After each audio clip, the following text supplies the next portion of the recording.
135 سورہ ابراھیم سورہ نمبر 14 آیت نمبر 35۔ اعوذ باللہ من الشیطان الرجیم بسم اللہ الرحمن الرحیم۔ وَإِذْ قَالَ إِبْرَاهِيمُ رَبِّ اجْعَلْ هَذَا الْبَلَدَ آمِنًا وَاجْنُبْنِي وَبَنِيَّ أَن نَّعْبُدَ الْأَصْنَامَ۔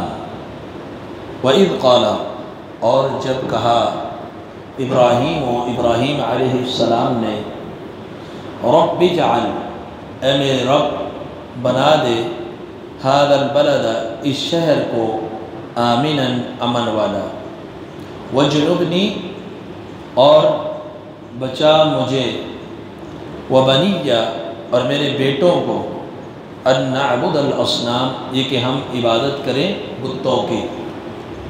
رب، اے میرے رب، انہن اضللن، بے شک انہوں نے گمراہ کیا ہے، کثیرا من الناس، لوگوں میں سے بہت ساروں کو، فمن تبعنی، تو جو پیروی کرے میری، فإنہ منی، تو بے شک وہ مجھ سے ہے، ومن عصانی، اور جس نے نافرمانی کی میری، فإنک، تو بے شک آپ غفور الرحیم، بخشنے والے مہربان ہیں۔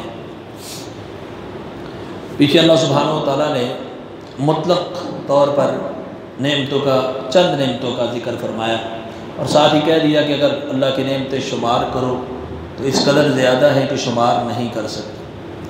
اب جو اہل مکہ کے اوپر خاص نعمت تھی، اس نعمت کا تذکرہ یہاں پر ہو رہا ہے کہ کس طرح اللہ سبحانہ وتعالیٰ نے اس شہر مکہ کے اندر تمہیں آباد کیا۔ پہلے بے آب و گیا علاقہ تھا، وہ آگے آئے گی بات۔ تو سیدنا اسماعیل علیہ السلام اور ان کی والدہ کو حضرت ابراہیم علیہ السلام وہاں پر چھوڑ کے چلے گئے، اور وہاں پر توحید کا مرکز بھی انہوں نے قائم کیا۔ پھر اللہ نے اہل مکہ کو وہاں بسایا، پھر خلیل نے اس مکہ کے لیے دعائیں بھی کی۔ دعاؤں میں ایک دعا پیچھے آپ پڑھ کے آئے ہیں سورہ بقرہ کے اندر، وَإِذْ قَالَ إِبْرَاهِيمُ رَبِّ اجْعَلْ هَذَا بَلَدًا آمِنًا، اور یہاں پر ہے هَذَا الْبَلَدَ آمِنًا۔ دونوں میں فرق کیا ہے؟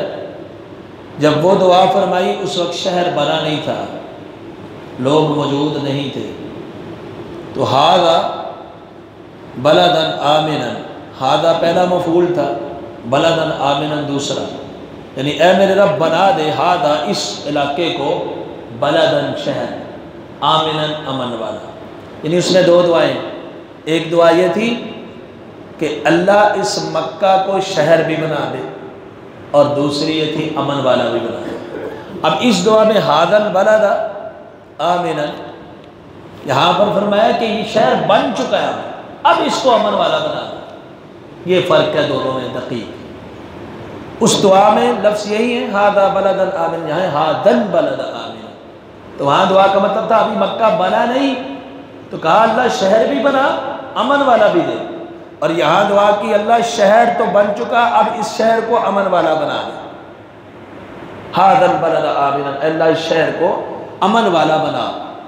اور ابراہیم علیہ السلام کی یہ دعا تھی، وَارْزُقْ أَهْلَهُ مِنَ الثَّمَرَاتِ، اللہ پھلوں کی فراوانی ان کے رہنے والے جو ایمان والے ان کو عطا فرما۔ اللہ نے فرمایا تھا جو ایمان والے ان کو بھی دوں گا، جو ایمان نہیں لائے ان کو بھی دوں گا، دنیا میں ان کو آخرت میں عذاب کی طرف لاچار کر دوں گا۔ تو اب اللہ تعالیٰ نے جو خاص نعمت اہل مکہ پر کی کہ اس کو شہر بنائے، شہر بنانے کے بعد اس کو توحید کا مرکز بنایا، مسجد حرام ہے، بیت اللہ ہے، اور اس کو امن کا گہوارہ بنایا، اور اس میں رزق کی فراوانی عطا فرمائی۔ اور یہ خلیل کہ اللہ نے ایسی دعا قبول کی۔ آج کے دور میں بھی دنیا کے جو مکہ کے اندر پھل نہیں ہیں، مثال کے طور پہ جو وہاں کے پھل نہیں ہیں، باہر کے، وہ بھی وہاں ہر وقت آپ کو موجود ملے گا۔ دنیا کے کسی خطے میں پھلوں کا سیزن آگے پیچھے، کمی اوپر نیچے ہوتا رہے گا۔ سب سے اچھا پھل، سب سے بہترین پھل آپ کو اگر میسر ہوگا تو وہ اب بھی مکہ میں ہوگا۔ اس وقت بھی اللہ نے ان کو پھلوں کی جو دیگر علاقوں میں نہیں تھے، اجوا کھجور کتنی بہترین کھجور ہے، اللہ نے وہاں کو، مدینے کی کھجور ہے، اللہ نے ان کو دی، اور یہ اتنی عظیم ہے، ایسا عظیم پھل ہے، آپ صلی اللہ علیہ وسلم نے فرمایا 7 دانے جو صبح کھا لیتا ہے، بیشتی تحفظ ہے، 7 دانے صبح کو وہ کھا لے، ابو داؤد کی حدیث ہے، سارا دن نہ اس کے اوپر جادو اثر کرتا ہے نہ اس کے اوپر زہر اثر کرتا ہے۔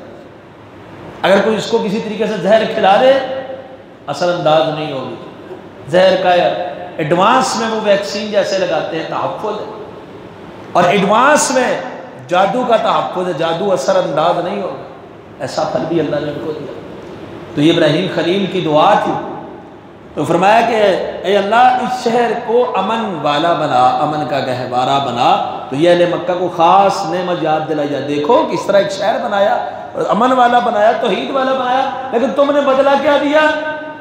بیت اللہ کے اندر 360 بت نصب کر دیے، ہر طرف بت پرستی بت پرستی۔ نام بھی ابراہیم علیہ السلام کا لے رہے تھے کہ ہم دین ابراہیم پر ہیں، اور فرمایا ابراہیم علیہ السلام نے کہا اللہ اس شہر کو امن والا بنا، لیکن ساتھ انہوں نے یہ بھی کہا تھا وَجُنُبْنِي وَبَنِيَّ أَن نَعْبُدَ الْأَصْنَامَ، اللہ مجھے بھی اور میرے بیٹوں کو بھی بتوں کی پوجا سے بچانا۔ آج تم کہتے ہو ہم ابراہیمی، اور دوسرے مقام اللہ فرمایا مَا كَانَ إِبْرَاهِيمُ يَهُودِيًّا وَلَا نَصْرَانِيًّا وَلَكِنْ كَانَ حَنِيفًا مُسْلِمًا وَمَا كَانَ مِنَ الْمُشْرِكِينَ۔ ابراہیم نہ یہودی تھے نہ عیسائی تھے اور نہ ہی مشرکین میں سے تھے، وہ تو یکسو کر صرف اللہ کی عبادت کرنے والے تھے۔ تم اپنے آپ کو سارے ابراہیمی کہتے ہو۔ ابراہیمی کون ہے؟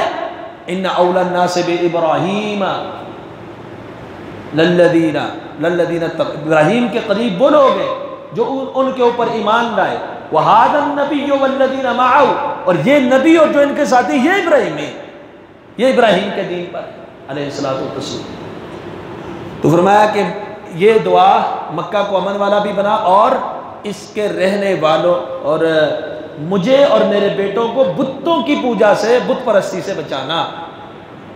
بت پرستی کوئی بھی چیز ہے، کوئی مجسمہ آپ بنا لیں وہ بھی صنم قدا ہے۔ اللہ کے رسول صلی اللہ علیہ وسلم جس کی بھی اللہ کے علاوہ عبادت کی جائے نا وہ صنم قدا ہے، اس کو اگر آپ درخت کو بنا لیں کہ یہ بہت بڑی ہستی کی عبادت ہو جائے گی اگر میں اس درخت کی کروں گا، اگر آپ کسی قبر کی بنا لیں، اگر آپ کسی مجسمہ اور مورتی کی بنا لیں، کسی بت کی بنا لیں، ساری چیزیں یہ صنم کے اندر آتی ہیں۔ اللہ کے رسول صلی اللہ علیہ وسلم نے اپنی قبر کے متعلق فرمایا تھا اللہم لا تجعل قبری وثنا، اللہ میری قبر کو بت نہ بنانا۔ کیا مطلب ہے؟ کہ میری قبر کی لوگ عبادت نہ کریں، اس چیز کی اللہ کے علاوہ عبادت کی جائے وہ صنم ہو جاتی، بت ہو جاتی، کیونکہ اللہ کے علاوہ عبادت کا تصور بنی نوع انسان کی فطرت میں اللہ نے رکھا ہی نہیں۔ ابتدائی توحید ہے، شرک بعد میں آیا نوح علیہ السلام کی قوم کے بعد، اس سے پہلے کوئی شرک نہیں تھا۔ نوح علیہ السلام کی قوم میں شرک کی ابتدا ہوئی ہے، تو فرمایا رب مجھے بھی بچا لے اور میری اولاد کو بھی بچا، اس بات سے کہ وہ کسی غیر کی عبادت نہ کرے سوائے تیرے۔ اور آپ نے پیچھے سورہ بقرہ میں پڑھا وصّى بها ابراہیم بنیہ ویعقوب یا بنی ان اللہ اصطفیٰ لکم الدین فلا تموتن الا وانتم مسلمون۔ وہ وصیتیں بھی فرما رہے ہیں تو یہی فرما رہے ہیں کہ صرف اللہ کی عبادت کرنی ہے، مسلمان ہو کے فوت ہونا ہے، دین ابراہیم کے اوپر قائم رہنا ہے، وہ جو توحید والا تھا، شرک سے بیزاری والا تھا۔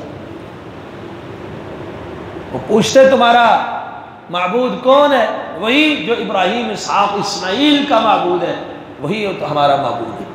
تو حضرت ابراہیم علیہ السلام کے بیٹے اسحاق اور ان کی ذریت جو ہے، جو ان کے بیٹے تھے وہ تو چلو انہوں نے بت پرستی نہیں کی ہے، اس میں اکثر اللہ نے اولاد میں نبی پیدا کیے ہیں، لیکن جو اگر اس کو مجموعی طور پر اولاد شامل کیا جائے تو اللہ نے فرمایا ابراہیم اور اسماعیل علیہ الصلوۃ ومن ذریتہما محسن وظالم لنفسہ مبین، ان میں لوگ محسن بھی ہیں ظالم بھی ہیں، ان کی اولادوں میں جو بعد میں چل کر آئیں۔ تو فرمایا کہ اللہ ان بتوں نے بہت سارے لوگوں کو گمراہ کیا ہے۔ بتوں نے لوگوں کو کیسے گمراہ کیا ہے؟ یہ گمراہی کا سبب بنے، تیرے علاوہ ان کی عبادت کی جا رہی ہے، ان کی وجہ سے بہت سارے لوگ گمراہ ہوئے ہیں۔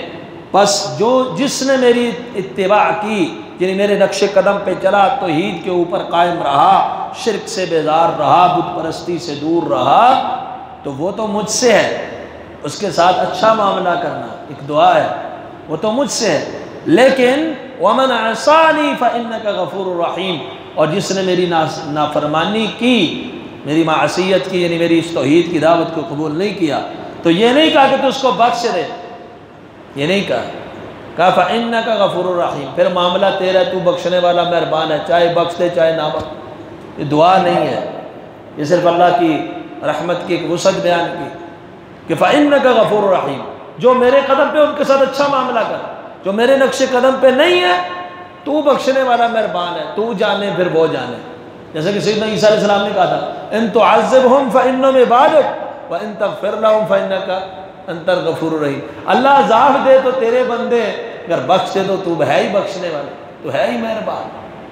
اور اللہ کے رسول صلی اللہ علیہ وسلم اس دعا کو پڑھ کے زاروں قطار رویا کرتے تھے، اور آپ کرتے تھے رب امتی، اللہ میری امت کو معاف کر دے، اللہ میری امت کو بخش دے۔ اور اللہ کے رسول صلی اللہ علیہ وسلم کی یہ دعا، اللہ کے رسول صلی اللہ علیہ وسلم نے یہ فرمایا جو میری سفارش کے لوگ مستحق ہوں گے، میری دعا کے مستحق ہوں گے، ان کو پہنچے گی۔